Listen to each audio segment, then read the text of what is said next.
جس بندے نے بیت اللہ کے 7 چکر لگائے اور ان چکروں کو گنا ایک ایک کر کے، کان کعتق رقبہ، اس کو اتنا ثواب ہے جتنا غلام آزاد کرنے کا ثواب ہے۔ اور میں نے اللہ کے نبی کو یہ بھی فرماتے ہوئے سنا، لا یضع قدما ولا یرفع اخرى، طواف کرتے ہوئے حاجی صاحب جب ایک قدم کو اٹھاتے ہیں، دوسرے کو رکھتے ہیں، تیسرے کو اٹھاتے ہیں، اس کو رکھتے ہیں،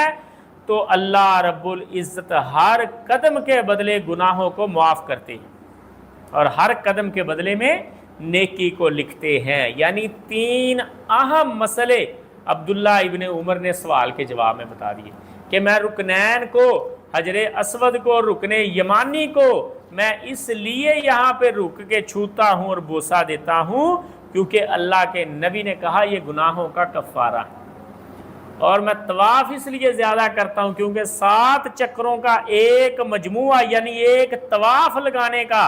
اتنا ثواب ہے جتنا گردن کو آزاد کرنے کا ثواب، غلام کو آزاد کرنے کا۔ اور تیسری بات کہ طواف کرتے ہوئے جب حاجی قدم اٹھاتا ہے تو ہر قدم کے بدلے میں گناہ معاف ہوتے ہیں اور نیکیاں ملتی ہیں۔